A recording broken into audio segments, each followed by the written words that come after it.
We have today a bit of a summary that we're going to be presenting. We want to sort of look back at the highlights of StableNet 10.0 before we move on. As of tomorrow we have our workshop, the partner workshop here in our headquarters in Würzburg. And that's really when we are going to start transitioning towards communications and focus on StableNet 11 and talking about the new features and functionalities that you'll see then. So yeah, this is a last hurrah for StableNet 10 to really celebrate and go back over a little bit what we've done. And then we can, from here on out, starting with the next snapshot in October, we'll start to focus on what you can look forward to with StableNet 11.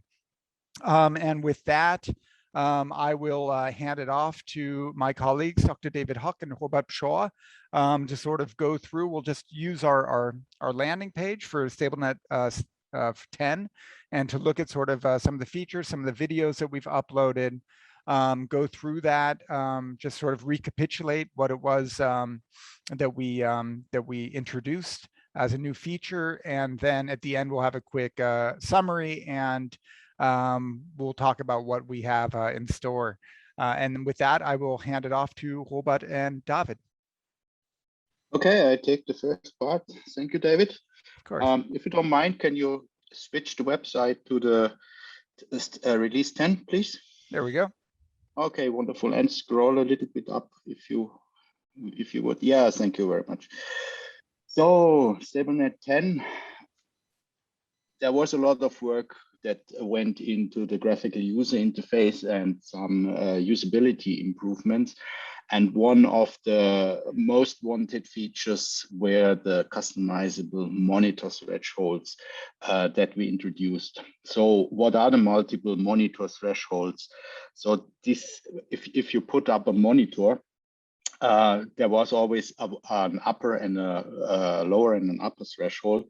And what now has been enhanced is that you can define multiple thresholds and add different severities to each of those pairs. So this allows you to really go into let's say a cascade, or if you wish, an escalation path.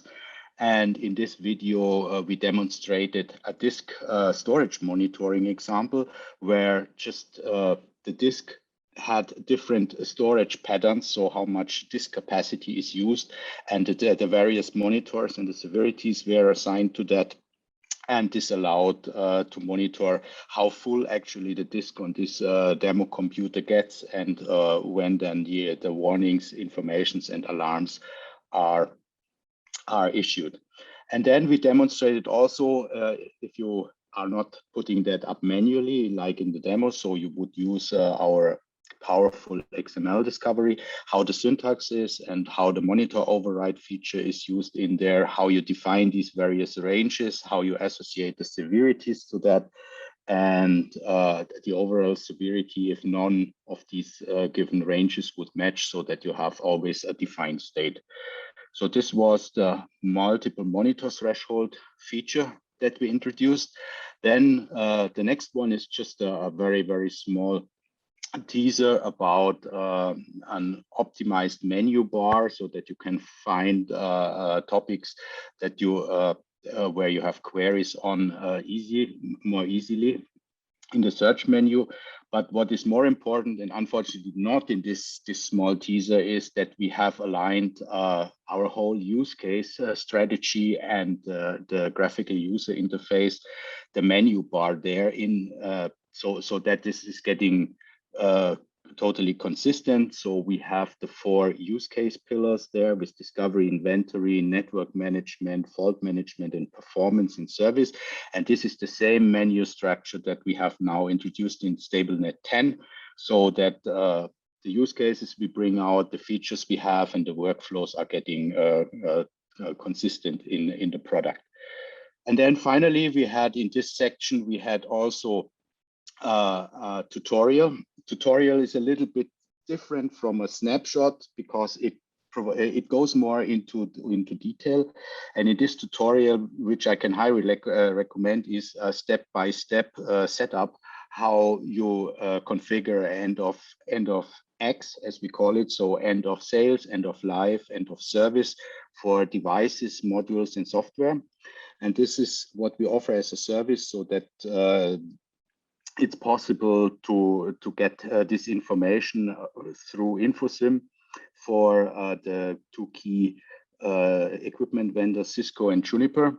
And this video shows, or this tutorial to be more specific, shows how you set up the configurations, how you set up a workflow job to automatically download the information for end of life. We also have that for CVE, so common vulnerability exposures, and how you get that into the system.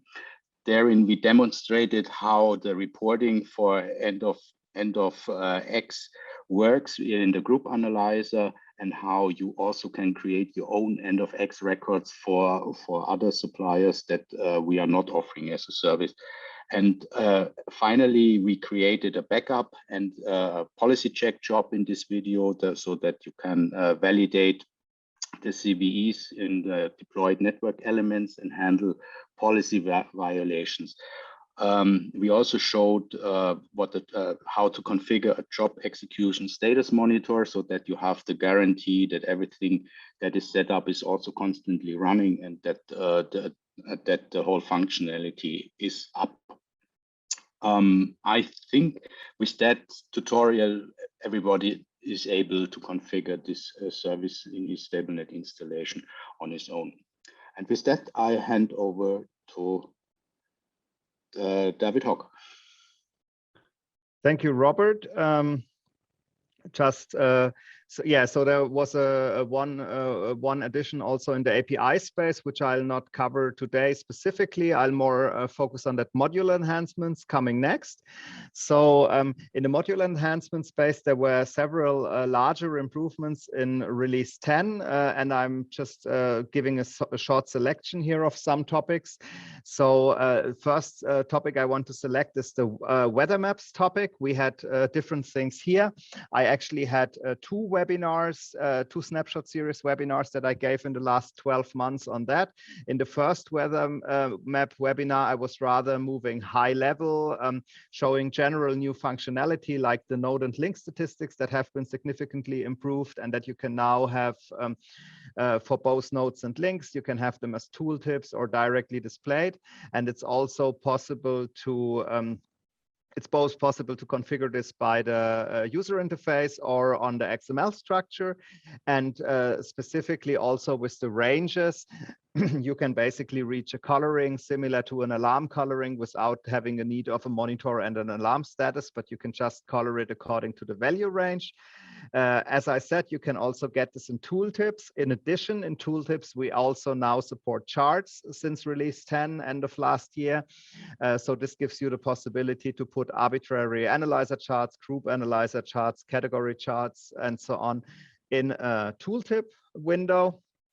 And last but not least, it is also possible to reference geotags, so that if you are, for instance, referencing GPS coordinates that are saved for the device, you can directly have geo maps as shown here in the example on the lower right. You can directly have those as tooltips in your weather map. In addition to the two webinars that I gave on weather maps, I also had two tutorials which are somewhat related. There was a reporting tutorial and an analyzer tutorial, which are not directly linked on this page, but that can equally be found on our YouTube channel. So there is plenty of stuff specifically fitting that webinar analyzer reporting weather map analyzer reporting space. Another thing I want to pick out here down below is, okay, there is a tiny thing, tiny place here, but actually a big thing for those working with this regularly is the direct tag filter support for increased automation in the XML discovery. So this gives you the possibility to directly use filters already during the discovery process in order to conveniently access certain subsets of your monitors, for instance, for reconfiguration. maybe just so much. And then a large topic down below is the synchronization server. So one lower, please. Yeah, here, there we are. So the synchronization server is a new concept that we introduced with release 11 end of last year, which was first built for a customer requirement, but is now available to everyone in release 10. And this gives you the possibility to have a second StableNet server that is basically a clone of the first one, directly getting the data in an automated synchronization, which can be helpful for different use cases, like having a backup system that has the same state of data, and can be used as a standby. It can even back up if it's completely switched off, so it doesn't need to be turned on, only the database needs to be turned on.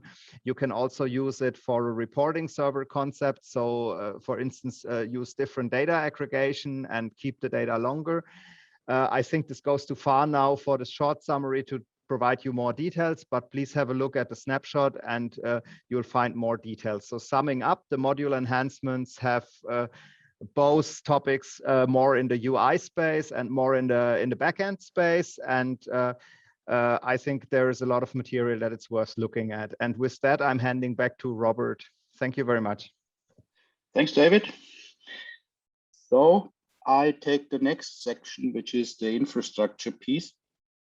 In StableNet 10, we almost released, but it's more a preview. So we gave a preview of our StableNet portal, which is the successor of the web portal that we have in place today. And this is the web-based interface into StableNet. So the new web portal, or the StableNet portal as it's called, that we will have a number of webinars in the next year when it gets officially released with StableNet 11. So it's built on Angular technology, and it's a really large web interface project for us. What the StableNet portal does, it consolidates the existing web portal and various individual dedicated functional portals that we already had in place under one single portal. So we gave a quick tour through the new StableNet portal and showed the underlying functions. We also showed the dark mode feature, the new dark mode feature that was requested many times. And then we walked through the individual menu points. So we showed the agent and executed a flow in a syslog query. Then we showed the inventory from starting from the inventory list. Then we showed the new device dashboard, which is a widget-based system and gives you overview of measurements and monitors. We went into the device analyzer, which is then a drill down with graphs for more details about measurements and monitors. It has the capability of dragging and dropping charts and diagrams into the main screen, and also it's possible to overlay individual metrics as long as they have to belong to the same data group. And then we also introduced the device geomap, where you can populate and cluster devices. You can associate the alarms to them and show them on a geographical map with where they are located. And the whole map also allows you for filtering and showing links. We went quickly through the reporting functionality, which is the same as in the web portal for now. And we gave a sneak preview on the weather maps. So currently they are only preliminary and read-only in this new portal, but this will come with StableNet 11. And then we also gave a quick outlook on network configuration and change management with the config generator, which is a fairly advanced functionality, and had a webinar about that, which I will talk about next. And finally, in this web portal, we have another innovation, which is the template manager. So that's an inbuilt XML file editor that facilitates your life when you create and develop XML files, because it has a syntax completion and it has a syntax validation in there, and it offers version control. So, and then finally, we had a longer snapshot about the config generator. In this config generator, which is also part of the StableNet portal, I showed the automation, how you create, can you create device configurations when you use data models and StableNet resource management. And in this session, we started with a reverse engineering exercise. So to explain the functionalities and the concepts that are used in there. So we started with a project run to demonstrate how the user works with the tool. So the end user perspective when a configuration is generated with the tool. Then we looked at the block diagram of the individual building blocks and how they interact with each other and are linked together to make the, let's say, the processes that are running under the hood a bit more understandable. And then we explored the resource management tool, which translates to the underlying data model that's leveraged by this config generator. So we looked at the resource pool definitions, which are essentially the database table that represent the device, that model the device, then the resource pools itself. So these are the records and the parameters that go into these tables. We looked at the projects, which define the sequence on how the various resources are linked together. And finally, we also explored a template-based configuration job, which provides the logic behind the whole thing to how the configuration snippets, the individual configuration pieces are compiled together and how the tool interacts with the user inputs that are required during the workflow. And because this is a more complex and more advanced application, we also provided a network automation blog post about that to capture this entire session in writing for review for those who consider the usage of it. And overall, the config generator is a really simple workflow that guarantees you error-free configurations and an easy-to-use tool. And I think that was it for StableNet 10, the highlights. And with that, I would hand it back to David. All right, thanks, Robert, and thank you, David, as well.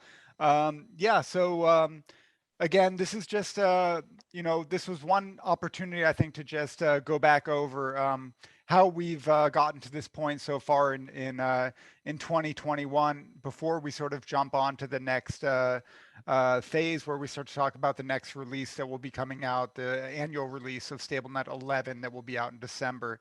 If you want to check out any of this stuff, again, it's, you know, the homepage, infosim.net/StableNet, and then you can just go down to latest release and it will pop you right to this page here where you can see sort of a, yeah, an overview of the videos.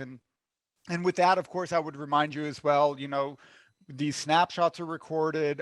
We have the tutorials that were mentioned. Those are being recorded. We have a bunch of new and exciting content. On average, we're around 3 videos a month that we put up. And so I would, of course, want to take this chance to encourage you, if you haven't yet, to subscribe to our channel if you haven't seen yet. We do have a sweepstakes that are going on right now until the end of the year, sweepstakes to win one of the configurable traffic lights that we have here, along with the necessary work required in order to get it functioning on your system. And that is a significant giveaway that we're happy to offer right now, really just to encourage you to make sure that you're subscribed and that you're getting the you know, notifications of up-to-date videos as we put them out there, because it's something we're proud of doing. So if you haven't had a chance yet to subscribe, or if you've already subscribed to the channel but you haven't filled out the application in order to enter into the sweepstakes, make sure you do that, and you can find that on the partner portal as well. So please feel free to do that. And here you'll see the registration form here at the bottom.